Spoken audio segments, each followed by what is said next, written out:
गुंडा लोग ने पगलेठी होगा। बताइए, इतनी सुंदर लड़की को मारना चाहता था। अरे जिस पे जान लुटाना चाहिए उसको मारना चाहता है। बताइए, धरती पे ऐसा पगलेट मिलेगा कहीं?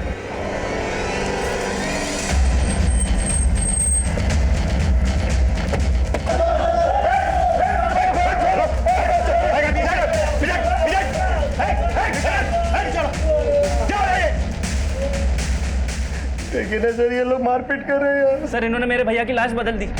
लाश बदल दी मतलब? सर मेरे भैया नरेश का सोना रोड पे मर्डर हुआ था। मर्डर? हाँ साहब, एक टेम्पो उन्हें उड़ा के चला गया था।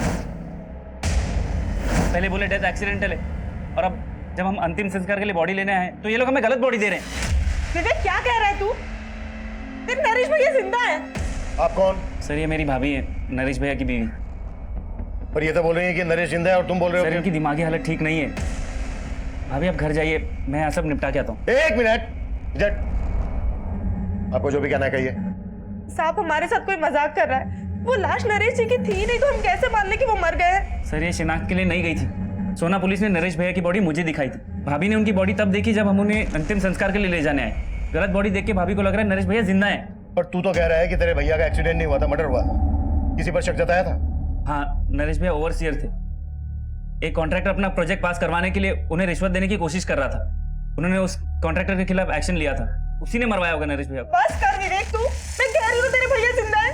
अभी आप बीच बीच में क्यों बोल रहे हैं? मैं बात कर रहा हूँ। तू बार बार अपनी भाभी को चुप क्यों करवा रहा है? कहीं ऐसा तो नहीं है कि ये सब तेरा ही झोल मोल है? सर अब आप भी सोना पुलिस की जैसी बातें कर रहे हैं। मैंने उन्हें कहा था नरेश भैया का एक्सीडेंट जानबूझकर करवाया गया है, लेकिन उन्होंने मेरी बात नहीं मानी। और अब इन्होंने जब बॉडी बदल दी है तो आप इनको बचा रहे हो। हम किसी को नहीं बचा रहे हैं, समझा? क्या चक्कर है, क्या बोल रहे हैं? लाश बदल दी? सर इन लोगों को गलतफहमी हुई है।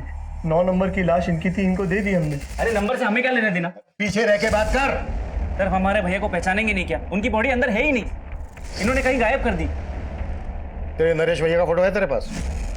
सिंह, इसका नाम, नंबर और एड्रेस ले लो। जाइए जाइए, आप लोग आप ही जाइए, जाइए जाइए। करण, सोना पुलिस से जाके पता करो कि ये एक्सीडेंट का क्या चक्कर है। मैं तब तक यहाँ पर देखता हूँ कि ये लाश वास्तव में बदली गई थी क्या फिर कहानी कुछ और है। अच्छा हुआ कि चटाई गाड़ी में था, नहीं तो ये भी खरीदना पड़ जाता। करती कहा तुम? हम तेरे जैसों को हक देते और दिलाते हैं। सही में जब से तुम गाड़ी में बैठी हो ना, एकदम इम्प्रेस कर दिया हमको। अब कंट्रोल नहीं हो रहा है, अब हो जाए। पैक भी खत्म हो गया। अरे पागल हो गया क्या रे? समझा थोड़ा? क्या हुआ? पहले कपड़े तो उतार ले। और अब भी उतार लेते हैं हम कपड़ा।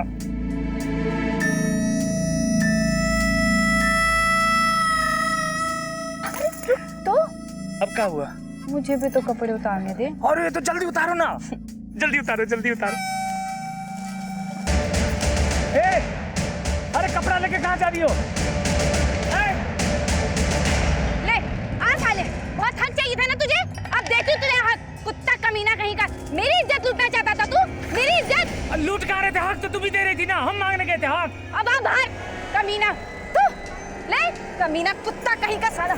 साला क्वार्टर पी के चली गई है।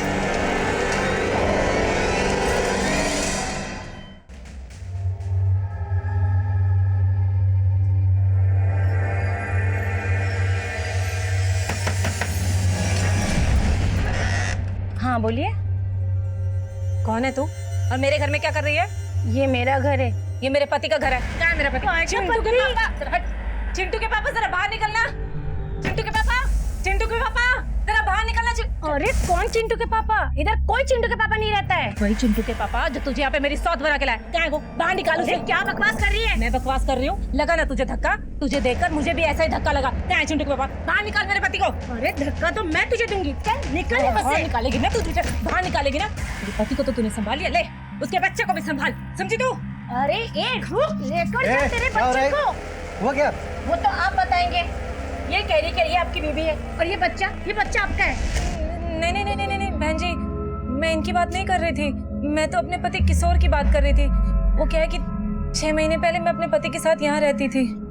अब देखिए बहन जी, मुझे पता नहीं आप कौन से किशोर की बात कर रही हैं, लेकिन हम लोग यहाँ 3 महीने पहले किराए पर रहने के लिए आए हैं और हो सकता है आपके पति यहाँ पे हमसे पहले किराए पर रहते होंगे। मुझसे गलती हो गई, मुझे माफ कर दीजिए। चल चिंटू सर मैंने सोना पुलिस से बात की थी। सोना पुलिस को जो लाश सोना रोड पे मिली थी वो इसकी थी। लाश का चेहरा बुरी तरह से कुचला हुआ है, देखकर पहचान करना मुश्किल है। और विवेक बोल रहा है कि उसने शिनाख्त की थी। सर सोना पुलिस ने वहां के लोगों से पूछताछ की तो सामने आया कि एक्सीडेंट नरेश का ही हुआ था, और वो उन्हें एक्सीडेंट नहीं बल्कि सुसाइड लग रहा था। सुसाइड? हाँ सर, और वहां के कुछ लोगों ने भी विटनेस किया है कि नरेश ने खुद टेम्पो के आगे आकर अपनी जान दी थी।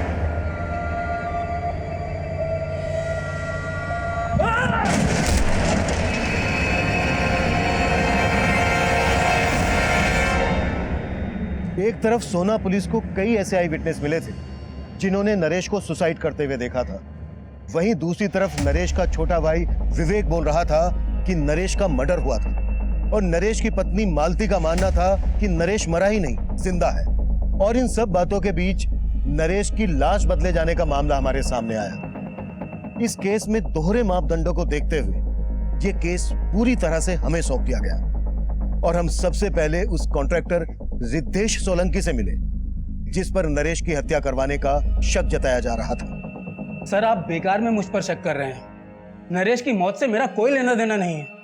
हमने पता किया है, तुमने नरेश को रिश्वत ऑफर की थी अपना प्रोजेक्ट पास करवाने के लिए। सर हर कॉन्ट्रैक्टर ऐसा नहीं होता है। आप पहले नरेश के बारे में पता तो कीजिए। वो दिमाग से खिसका हुआ है, दिमाग की बीमारी की दवाई भी लेता था। अच्छा? सर मैं झूठ नहीं बोल रहा हूँ, गुस्सा तो उसकी नाक पे चढ़ा रहता था, और मैंने तो बस मिठाई का डब्बा उसको भेजा था। उसे लगा कि उस डिब्बे में पैसे हैं, और बस इसीलिए उस प्रोजेक्ट से उसने मेरा पत्ता साफ कर दिया। और तुमने उसी को साफ कर दिया? सर ये आप क्या कह रहे हैं? वहां पर सभी लोगों ने देखा था कि उसने सुसाइड की थी, और सर इस तरह आप मुझ पर ब्लेम नहीं कर सकते हैं। किसने क्या कहा, किस मकसद से कहा, ये हम इन्वेस्टिगेट कर रहे हैं, और अगर कुछ भी मिला ना तेरे खिलाफ तो अगली मुलाकात रिमांड रूम में होगी और वहां पता चलेगा कि टॉर्चर क्या होता है। चल निकल, चल। करण, ये कह रहा है कि नरेश की दिमागी हालत ठीक नहीं है। नरेश का भाई विवेक कह रहा है कि उसकी भाभी की दिमागी हालत ठीक नहीं है। दोनों को दिमागी प्रॉब्लम। नरेश का हमें स्टेटमेंट ऑफ माइंड समझना होगा। नरेश के भाई विवेक पर भरोसा नहीं कर सकते। एक काम करो, नरेश की बीवी को थाने बुलाओ। सर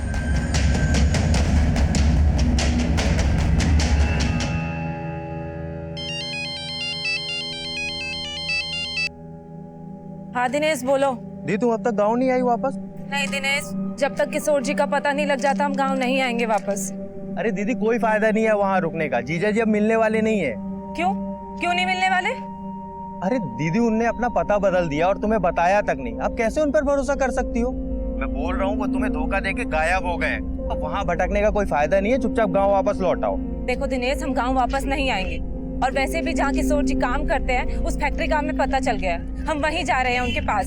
दीदी हेलो मम्मी, मुझे भूख लग रही है।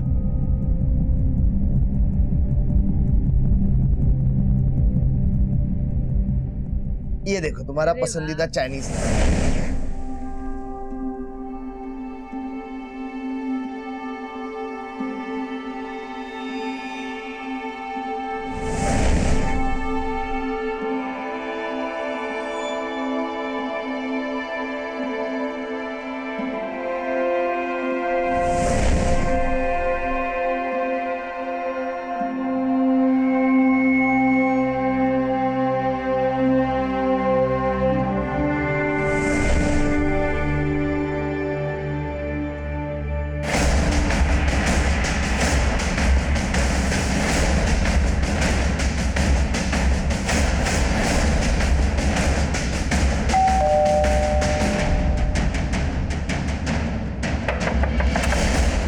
दरवाजा खोलने में इतनी देर क्यों लगा दी? वो मैं कपड़े धो रहा था, लेकिन आप यहाँ? नरेश भाई की लाश मिली आपको? भाभी कहाँ है तुम्हारी? उन्हें थाने लेके चलना है, सर कुछ बात करना चाहते हैं। भाभी तो गाँव चली गई। गांव चली गई? कब? आज सुबह। उनकी हालत बहुत बिगड़ती जा रही थी, इसीलिए उन्हें मायके भेज दिया। 2-4 दिन में आ जाएंगी। लेकिन आपने बताया नहीं, नरेश भैया की लाश मिली आपको? वो हम पता लगा रहे हैं, लेकिन जब भी तुम्हारी भाभी आ जाए उन्हें थाने लेके आ जाना।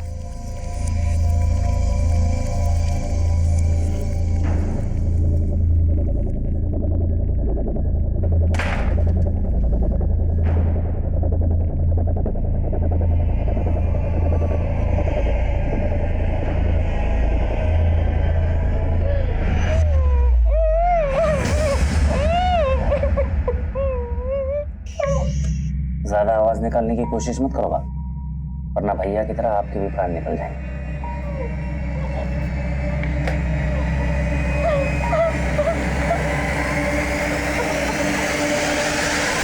Excuse me sir. सर मैंने हॉस्पिटल के मॉर्ग का रिकॉर्ड स्टडी किया। सर उस रिकॉर्ड के मुताबिक वहां पर 9 लाशें थी, जिसमें से एक लाश नरेश की फैमिली को सौंप दी गई। सर उस दौरान उस लाश के अलावा कोई और लाश मॉर्ग रूम से बाहर गई नहीं। सर इसीलिए वो बोल रहे हैं कि नरेश की लाश किसी और लाश से बदल जाए, ऐसा हो ही नहीं सकता। हो सकता है उन्होंने लाश बदली और किसी वजह से छुपा रहे हैं। करण, मॉर्ग रूम के एक आदमी की डिटेल निकाल। सर मे आई कम इन सर? कम प्रेम। सर एक औरत आपसे मिलना चाहती है, वो अपने पति की मिसिंग कंप्लेन लिखवाने आई है। बुलाओ। अब 6 महीने पहले मैं अपने पति किशोर के साथ पटेल नगर में रहती थी। उसके बाद मैं गांव चली गई। पिछले 1.5 महीने से मैं इनको फोन लगा रही हूँ, उनका फोन नहीं लग रहा है। उसके बाद मैं गांव से शहर आई और अपने घर गई तो पता चला कि उन्होंने बहुत समय पहले ही मकान खाली कर दिया है। तुम कह रही हो कि तुम्हारे पति किशोर का फोन 1.5 महीने से बंद था और तुम अब आई हो हमारे पास? मुझे लगा कि शायद उन्होंने अपना नंबर बदल लिया होगा। मैंने गांव से उनकी फैक्ट्री में भी फोन किया था, लेकिन कोई मुझे सही से जवाब ही नहीं दे रहा है। कहाँ काम करता था किशोर? अब बंसल नाम की फैक्ट्री है, वहाँ पे मजदूरी करते थे। गांव से शहर आने के बाद मैं उनकी फैक्ट्री में भी गई थी। वहाँ के चौकीदार ने बोला कि किशोर जी अब यहाँ नौकरी नहीं करते। उन्होंने 6 महीने पहले ही यहाँ से नौकरी छोड़ दी थी। लेकिन साहब मुझे ना शक हो रहा है उनकी फैक्ट्री वालों पे कि वो मुझसे कुछ छिपा रहे हैं, कुछ तो झूठ बोल रहे हैं वो मुझसे। तुम्हें ऐसा क्यों लग रहा है कि फैक्ट्री वाले झूठ बोल रहे हैं? क्योंकि साहब किशोर जी हर महीने गांव में पैसे भिजवाते थे। अगर उन्होंने नौकरी छोड़ दी होती तो फिर पैसे कहाँ से भिजवा रहे थे वो? कितना पैसा भेजता था किशोर तुम्हें? 6,000 रुपये महीना। हो सकता है उसने कोई दूसरी नौकरी कर ली हो। किशोर तुम्हें लगातार पैसे भेज रहा था, तो फिर उसने तुम्हें अपना सही एड्रेस क्यों नहीं दिया? कहीं ऐसा तो नहीं है कि उसका किसी के साथ कोई चक्कर? नहीं नहीं साहब, किशोर जी ऐसे नहीं है, वो कोई गलत काम नहीं कर सकते हैं। तुम दोनों की शादी कब हुई थी? 7 साल पहले हुई थी और 1 साल पहले ही वो मुझे अपने साथ गांव से शहर लेके आए थे। तब मैं उनके साथ बहुत खुश थी। यहाँ पर मेरा बहुत ख्याल रखते थे वो, किसी चीज़ की कोई कमी नहीं आने दी उन्होंने। कब से ढूंढ रही हूँ, मुझे मिल ही नहीं रहे हैं। आप उन्हें ढूंढ दीजिए ना साहब। हाँ ठीक है, तुम ऐसा करो, किशोर का हमें फ़ोन नंबर, जिस फैक्ट्री में वो काम करता था वहाँ का एड्रेस, जहाँ रहता था वो एड्रेस, ये सब हमें लिखवा दो। अपना नंबर भी लिखवा देना। ठीक है नंदी।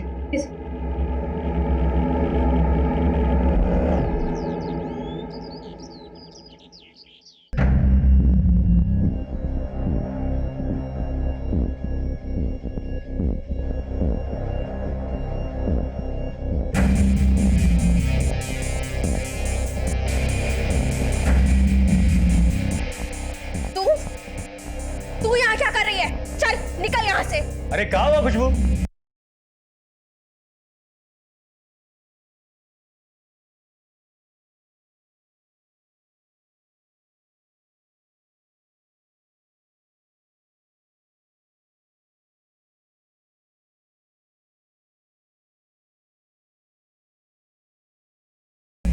काय शोर मचा रही हो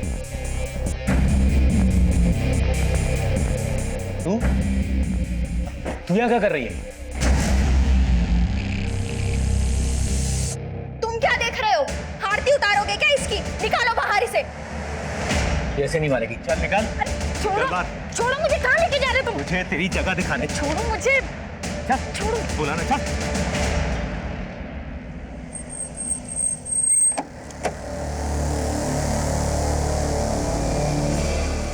बंसल।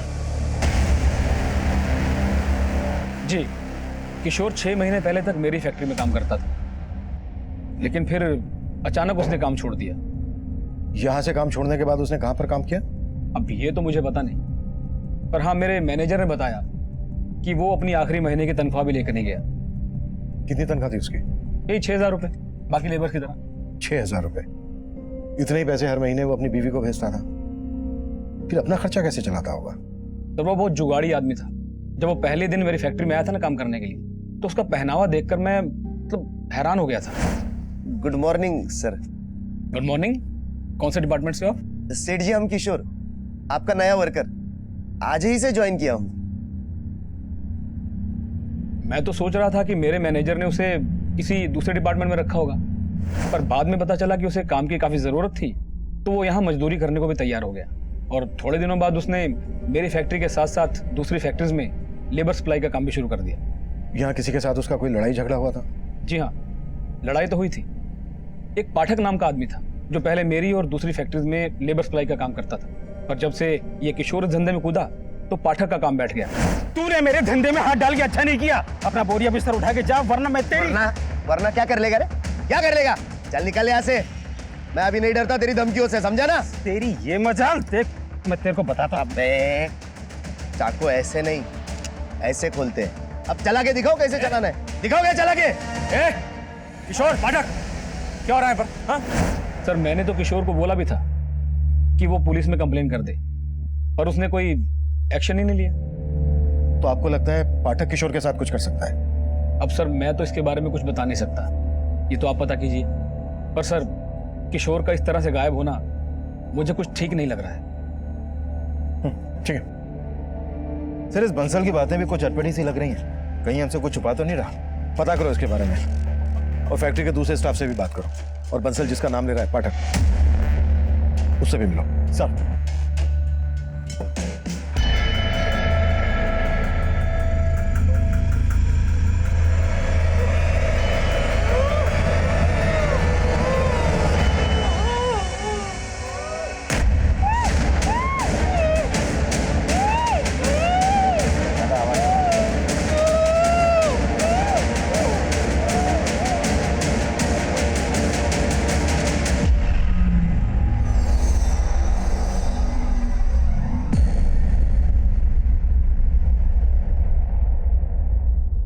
दीदू फालतू में जीजा जी के लिए आंसू बहा रही है। तू वहाँ गांव में तंगी में गुजारा कर रही थी और वो शहर में ऐश कर रहे थे। हम बोल रहे हैं धोखा दे रहे हैं वो तुम्हें, और तुम उन्हीं के लिए रोए जा रही हो। पुलिस स्टेशन से फोन है, लगता है किशोर जी के बारे में पता चल गया है।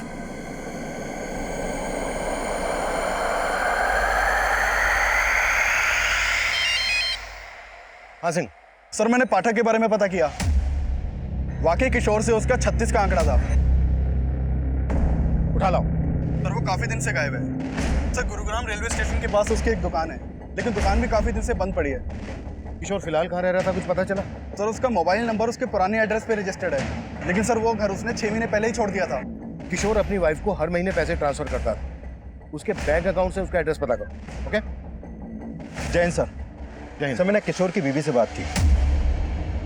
वो पाठक के काम से जुड़ी कोई भी बात नहीं जानती है। नरेश की बीवी आने वाली थी, कब आ रही है? हाँ सर, विवेक ने बोला तो था कि वो कल गांव से आने वाली है। और सर इस मॉग इंचार्ज के बारे में भी कई बातें पता चली हैं। जैसे? उसके कॉल रिकॉर्ड में एक सस्पिशियस नंबर मिला है जो कई दिनों से बंद है। किसका नंबर है? सर वो नंबर इस महेश नाम के लड़के का है। इसके घर में भी ताला लगा है। और सर मैंने इस मॉग इंचार्ज के घर पे भी नजर रखवाई थी। सर इसका लिविंग स्टैंडर्ड काफी हाई है। जितनी आमदनी नहीं है उससे ज्यादा तो खर्चे हैं इसके। मैंने भी नोटिस किया था, काफी महंगा स्मार्टफोन था उसके हाथ में, वॉच, चेन सब पहने थे। एक मॉर्ग इंचार्ज के पास इतना पैसा, कुछ तो है जो ठीक नहीं है। करण, उठा लो और तोड़ो। सब बोलता हूँ सब बोलता हूँ साहब। दरअसल मैं लाश बेचने का धंधा करता हूँ साहब। जो लावारिस लाश मेरे मॉर्ग में आती है, जिनकी शिनाख्त नहीं होती, सरकार हमें उनके क्रियाक्रम करने के 5,000 रुपए देती। वो पैसे मैं जेब में रख लेता हूँ और लाश बेच देता हूँ साहब। किनको बेचता वो लाश? प्राइवेट मेडिकल कॉलेजेस को साहब। वो रिसर्च करने के लिए लाश खरीद लेते हैं। ये नरेश की लाश कहाँ है? वो गलती से मेडिकल कॉलेज चली गई, वहाँ दूसरी लाश जानी थी। कौन सी लाश? महेश नाम का एक लड़का है जो मुझे वो लाश सप्लाई करता है जिनका कोई रिकॉर्ड नहीं होता। कुछ दिनों पहले उसे एक लाश मिली थी जिसे मैंने 10,000 रुपए में खरीदा। महेश का मिलेगा अभी? सर वो पता नहीं, जब से उसे इन सब का पता चला है तब से वो गायब हो गया सर। हॉस्पिटल चल के वो लाश हमें दिखा अभी। और हाँ, उस मेडिकल कॉलेज का नाम क्या है?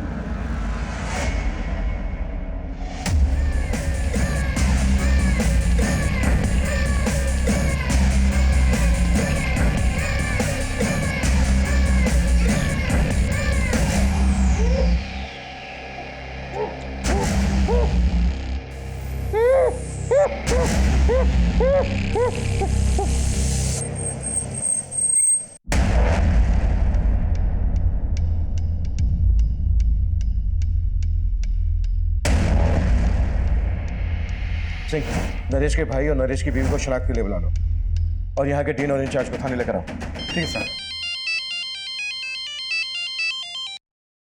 हाँ करण। सर महेश ने जो लाश मॉर्ग इंचार्ज को दी थी मैंने उसको देखा अभी, तो मुझे लग रहा है ये लाश शायद किशोर की हो सकती है। What? सर बस मुझे लग रहा है, आई एम नॉट श्योर, क्योंकि इस लाश का चेहरा भी बुरी तरह बिगड़ा हुआ है, लेकिन इसकी कद काठी कुछ कुछ किशोर से मिलती है। तुरंत बायोमेट्रिक करके पता करो। और किशोर जहाँ रह रहा था पता चला? हाँ सर, उसका एक दूसरा एड्रेस मिला बैंक से। ठीक है, उसके एड्रेस पे जाके देखते हैं। मुझे एड्रेस मैसेज करो। सर नरेश के भाई के नंबर पे कॉल किया, उसका नंबर नहीं लग रहा है। नरेश का भाई बोल रहा था कि उसकी भाभी गांव से आकर हमसे मिलने वाली थी, वो भी नहीं आई। सिंह, उसके घर जाके देखो। ठीक है सर। साहब क्या हुआ? साहब उस लड़की ने मेरा जीना हराम कर दिया। कौन लड़की? साहब उसने मेरे घर से गहने जेवर सब चुरा लिए और मुझे बांध के भाग गई। अरे वो तो ठीक है, लेकिन ये बताओ कौन है वो लड़की? वो इनकी बेटी है सर, और वो कोई नहीं, वो मैं। ये रहे वो गहने जो मैंने अपने ही घर से चुराए। मैंने इनको यहाँ भागते हुए देखा तो मैं भी यहाँ आ गई, क्योंकि इससे पहले ये मेरे खिलाफ कुछ बोले तो मैं अपनी बात आपके सामने कोई बात नहीं साहब, चोर है तू, पकड़ लो साहब इसको। भागी नहीं जा रही हूँ मैं कहीं। सर पहले आप मेरी बात सुन लीजिए, अगर फिर भी लगे कि मैं गलत हूँ तो कर देना मुझे अंदर। ठीक है, बोलो। बेटी हूँ मैं इनकी, और इनकी जायदाद पर कानूनी मेरा भी अधिकार है, लेकिन इनके बेटे और इनकी बहू यानी मेरे भैया और भाभी मुझे मेरा हक देना ही नहीं चाहते। कहते बाप की संपत्ति में बेटी का कोई हक ही नहीं होता। और जब मैंने कहा कि मैं कोर्ट का दरवाजा खटखटाऊंगी तो मेरे इस बाप और जो घर में बैठा है भाई, इन दोनों ने मेरे साथ बहुत ज्यादती की।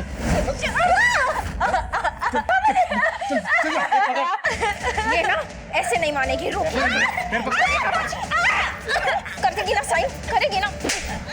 खोल खोल मुट्ठी, नहीं तो मैं तेरा हाथ ही काट डालूंगी आज। और जब मैंने कोर्ट जाने की बात की तो इन लोगों ने जबरदस्ती कागज पे मेरा अंगूठा लगवा लिया। देख संध्या, तू सही नहीं कर रही है। और तुम ठीक कर रहे हो। देखो, तुम किसी से जबरदस्ती नहीं कर सकते। तुम्हारे घर का मामला है, शांति से सुलझा लो, क्योंकि अगर हमने दखल दिया ना तो बहुत दिक्कत होगी तुम्हें, समझे?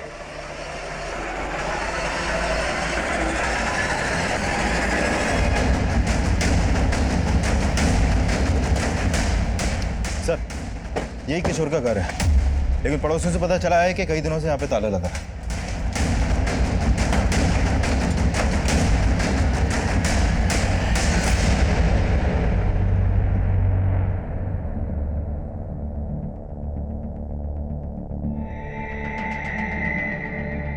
हाँ ठीक है, थैंक यू। सर अंदर तो कुछ भी सस्पिशियस नहीं मिला। ये भी कम सस्पिशियस नहीं है कि जो आदमी 6 महीने पहले तक एक फैक्ट्री में मजदूर था, उसके बाद लेबर सप्लाई का काम करने लगा, वो इतने ठाट से रहता हो। इस किशोर का करेक्टर को समझ में नहीं आ रहा है। शायद 2 नंबर का काम करता हो। किशोर की कुंडली निकालो और आसपास में भी पूछताछ करनी है।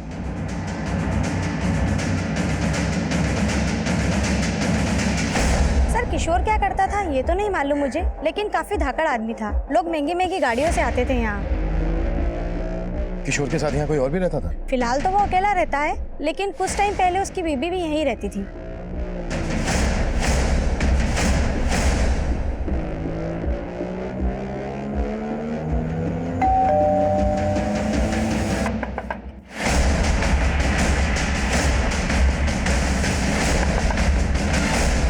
सर आप?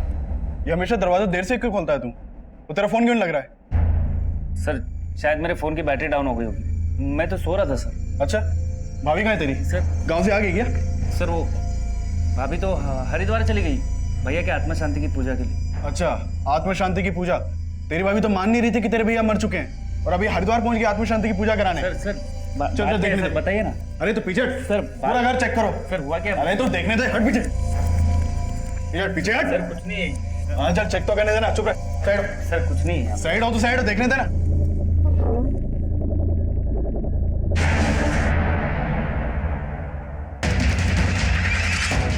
मालती, नंदिनी जल्दी आओ। पकड़ इसको।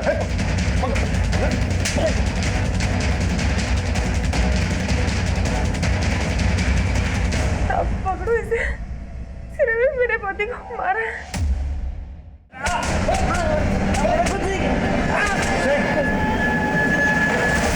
सर मैं सच बोल रहा हूँ, मैंने चल बोल। कुछ नहीं किया साहब। कुछ नहीं किया? साहब मैंने कुछ नहीं किया साहब, मैंने कुछ नहीं किया। सिंह, उल्टा लटकाओ इसको। साहब साहब रुको साहब बता रहा हूँ, सच बता रहा हूँ साहब। चल बोल। अब मैंने सच्ची अपने नरेश भैया को नहीं मारा, लेकिन हाँ उनकी मौत के बाद उनकी जायदाद का लालच हो गया था मुझे। लेकिन मौज वालों ने गलत बॉडी दी थी, मैं तो वो लाश लेके भी चला देता, लेकिन भाभी बोलने लगी वो लाश नरेश भैया की नहीं है। लेकिन तूने अपनी भाभी को किस मकसद से बंधक बना के रखा था? अब भाभी पहले से ही पागल थी और उस दिन के तमाशे के बाद मेरा दिमाग खराब हो गया था। मैंने सोचा उन्हें दवा दे के पूरा पागल कर दूं और खुद अकेले सारी संपत्ति का मालिक बन जाऊं। हो सकता है इसी मकसद के लिए तूने अपने भाई का एक्सीडेंट करवाया हो। नहीं साहब, इसमें मेरा कोई हाथ नहीं, मेरा यकीन कीजिए मैंने अपने भैया को नहीं मारा।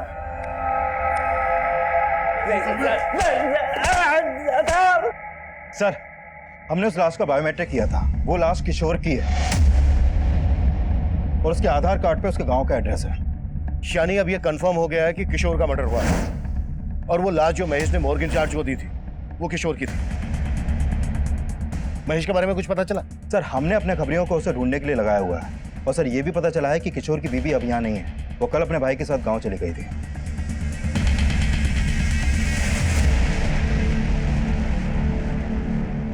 दीदी, खैर जो हुआ सो हुआ, भूल जाओ। हमको तो बस एक ही बात का डर है, अगर पुलिस वालों को उन बातों का पता लगा ना तो सिर्फ हम पर नहीं आप पर भी शक करेंगे। इसीलिए हम मना किए थे मत जाओ पुलिस वालों के पास।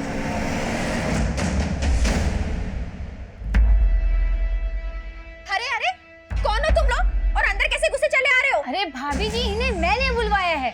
अरे मैंने सोचा अपने आने की खुशी में पूरे गांव वालों को भोज खिला दूं। पागल हो गई हो क्या तुम? और तुम खड़े खड़े क्या देख रहे हो? निकालो इसे बाहर। अरे ये मुझे नहीं निकाल सकते, अगर इन्होंने मुझे निकाला ना तो तुम सब के सब जेल जाओगे। क्यों पापा जी? देख संध्या, तू चाहती क्या है? हिस्सा।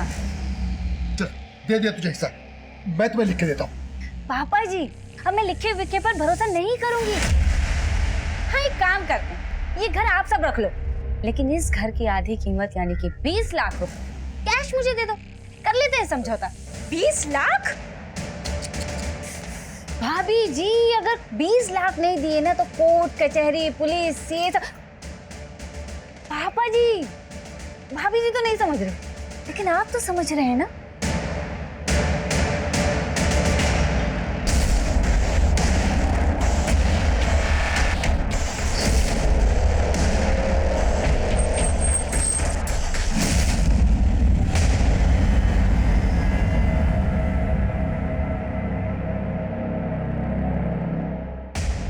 हमें तो पहले ही लग रहा था कि किशोर के साथ कुछ ऐसा ही हुआ होगा। तो तुम मान रही थी कि किशोर का मर्डर हुआ था? इसे जानती हो? कौन है ये? हमें शक है कि किशोर के मर्डर में इसका हाथ है, लेकिन किशोर को मरवाने में दिमाग किसी और का है। सर, किसकी बात कर रहे हैं आप? हमें यह भी पता चला है कि किशोर गुरुग्राम में एक आलीशान बंगले में रह रहा था अपनी बीवी के साथ। बीवी के साथ? सर,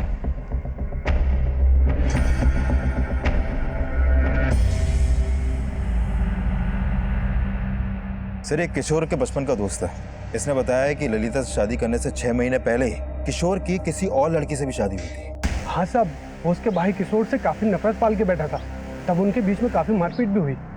वो लड़की और उसका भाई अब कहाँ रहते हैं?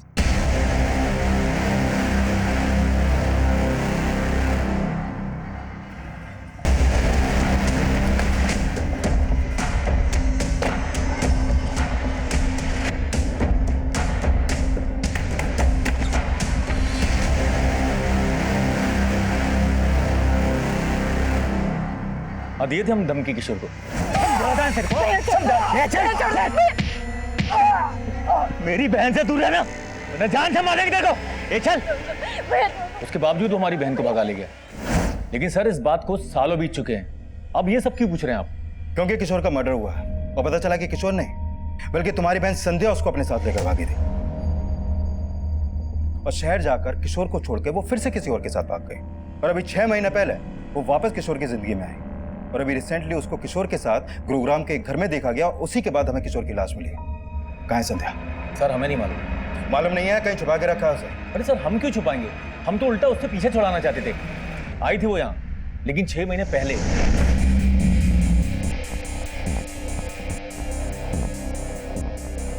और आकर हमें ही चूना लगा गई। ये घर आप सब रख लो, लेकिन इस घर की आधी कीमत यानी कि 20 लाख रुपए कैश मुझे दे दो। ये लो। थैंक यू पापा जी। नाराज हो, कोई बात। भाभी आप मेरी नजर उतारने वाली थी ना? हाथ कीजिए, ये लो मेरे नाम पे भोज खा लेना। संध्या यहाँ से कहाँ गई थी? जी सर हमें कुछ नहीं मालूम, और हम मालूम भी नहीं करना चाहते वो कहाँ है। आपको उसके साथ जो करना है आप कीजिए।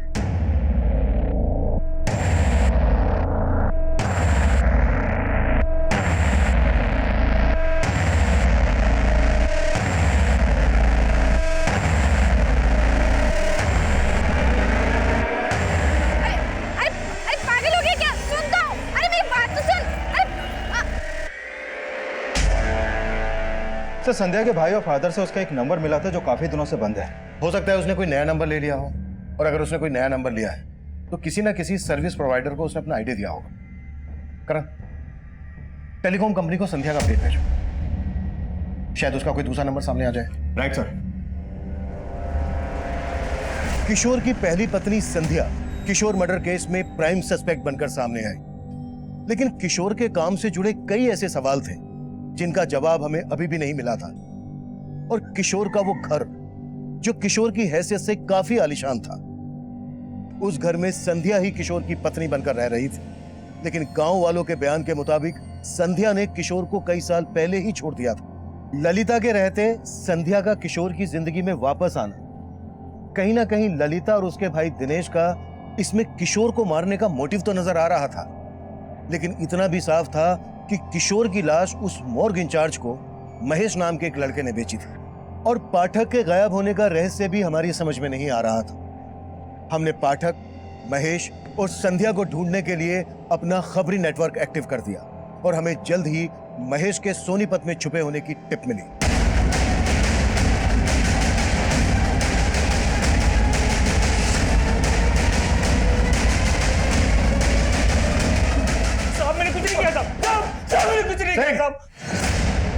साहब मैंने किशोर को नहीं मारा, मैं जानता तक नहीं कि उस आदमी का नाम किशोर था।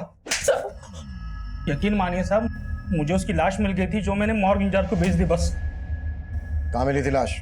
साहब करीब 20-25 दिन पहले एक टेम्पो वाले को लाश फेंकते हुए देखा था मैंने।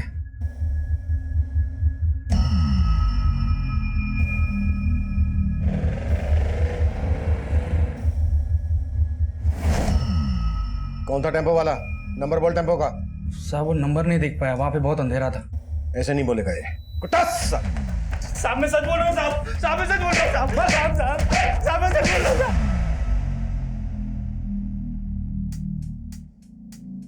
साले सब कमीने निकले। एक तो ये सच्चा मर्द निकला जिसने मुझे धोखा नहीं दिया।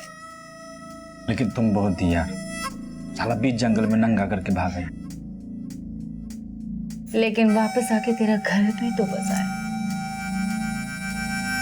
हाँ ठीक है, फाइल तैयार करो। ओके सर, एक मोबाइल सर्विस प्रोवाइडर ने संध्या के नाम एक नंबर अलॉट किया था। वो नंबर अभी सोनीपत में एक्टिव है।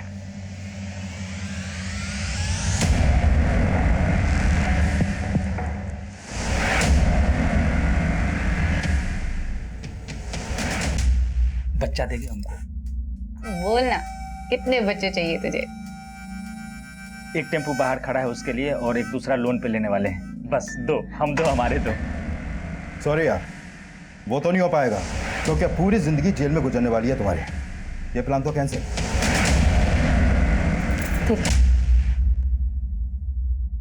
मैंने किशोर को प्यार के जाल में नहीं फंसाया सर, बल्कि सच तो यही कि मैं उससे बहुत प्यार करती थी, लेकिन उसके दिल में मेरे लिए प्यार नहीं। उसके लिए मैंने अपना घर छोड़ा, उससे भागकर शादी की, और उस कमीने ने मुझे कोठे पे बेच डाला। मुझे नहीं जाना, छोड़। किशोर जिंदगी बर्बाद कर दी। छोड़ दो, मुझे नहीं जाना, मैं मुझे नहीं जाना कहीं। पूरे 7 साल नरक की जिंदगी जी है मैंने सर। फिर 6 महीने पहले मैं किसी तरह वहां से भाग निकली।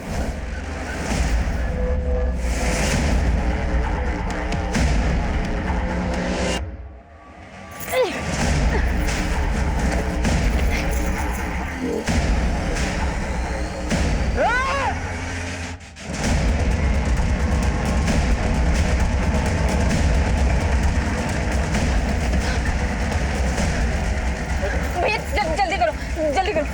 पूरी जिंदगी धोखे खाए हैं मैंने, लेकिन जीतू ने, उसने मुझे नई जिंदगी दी। उन लोगों से भागकर सालों बाद मैं अपने घर लौटी थी, और मेरे घर वालों उन्हें जानवरों की तरह मुझे घर से निकाल दिया। लेकिन मैं भी उनसे अपना हक लेके ही मानी। लेकिन पिछले 6 महीने से तुम गुरुग्राम में किशोर के साथ उसके घर में रह रही थी, उसकी जिंदगी में फिर से एंट्री मारी, उसे बदला लेने के लिए उसे मार डाला। मैंने उसे नहीं मारा है सर। हाँ, मैंने उसकी जिंदगी में एंट्री ली, बदला भी लिया। उसने मुझे बेचा था, मैंने भी उस कमीने को 10 लाख में बेच डाला। बेच डाला? किसे बेच डाला? हाँ, मैं उससे बदला लेना चाहती थी, इसीलिए झूठ के सहारे मैंने उसकी जिंदगी में एंट्री मारी।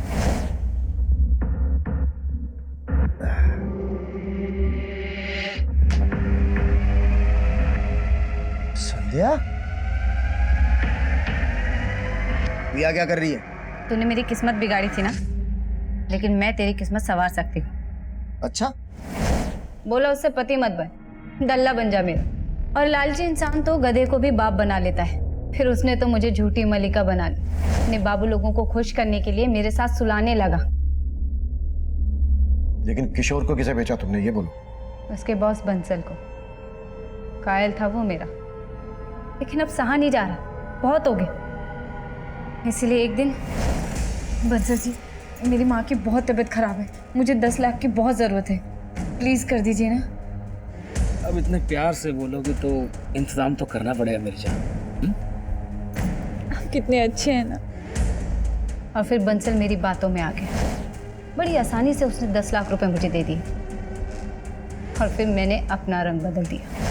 संध्या, कहाँ है तू? तू मेरा फोन क्यों नहीं उठा रही? संध्या, तुझे पता है ना, तेरे बिना मेरा। आपको आपकी तन्हाई मुबारक हो बंसल साहब, अब मैं नहीं आऊंगी। मतलब तू मेरा 10 लाख रुपए लेके चंपत हो गई? अरे 10 के बदले किशोर भी तो दिया है, उसे रख लो। संध्या, संध्या मेरी बात सुन।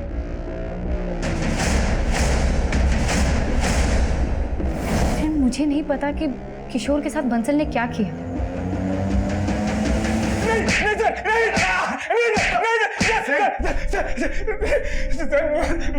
मैंने किशोर को नहीं मारा सर।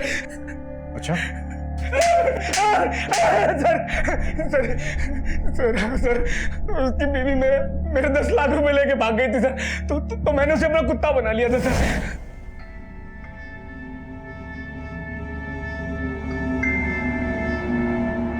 और एक दिन उसने भागने की कोशिश की सर।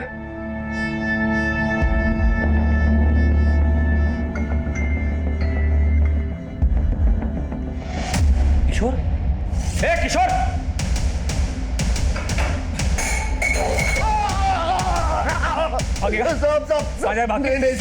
कहाँ जाएगा? पड़ा रहा रात पर यहीं पर। और सर, कुछ देर बाद मेरे आदमी ने आकर मुझे बताया कि किशोर मर गया है सर। नाम देखो, बुला के लाग जा। और उसके बाद मैंने अपने एक और आदमी की मदद से किशोर का चेहरा खराब करवाया, और सर टेम्पो से उसे कहीं दूर डंप करवा दिया सर।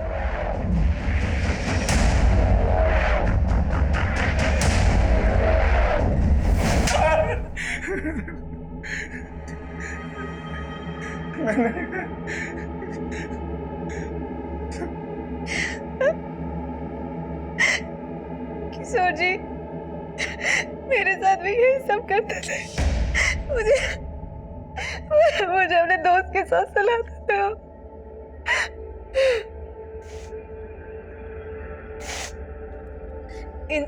इन सब चीजों से थक कर मैं शहर से गांव भाग गई थी। ये बात तुमने हमें पहले क्यों नहीं बताई? मैं आपको बताना चाहती थी, फिर मैंने सोचा कि एक बार मुझे किशोर जी का पता चल जाए कि वो गायब कहाँ है। किशोर के चरित्र से जुड़ी बातें जो हमारे सामने आई, उस लिहाज से वो कभी भी किसी की भी नफरत का शिकार बन सकता था। वो जो करता आ रहा था वो पूरी तरह से गैर कानूनी था, अनैतिक था। उसके द्वारा किए जा रहे अपराध हर मोड़ पर दस्तक दे रहे थे, लेकिन ललिता ने इन दस्तक को पूरी तरह से नजरअंदाज किया। वहीं दूसरी तरफ संध्या ने उसकी असलियत हमें बताने के बजाय खुद बदला लेने का फैसला किया, और अंजाम यह हुआ कि वो इस केस की विक्टिम होने के बावजूद अपनी जिंदगी को अपराध के रंग में रंग बैठी। अब मैं सीनियर इंस्पेक्टर अभिमन्यु जिंदल आप लोगों से विदा लेता हूं। आपसे फिर मुलाकात होगी एक नए केस के साथ। देखते रहिए क्राइम पेट्रोल दस्तक। मकसद बताना नहीं, बचाना है।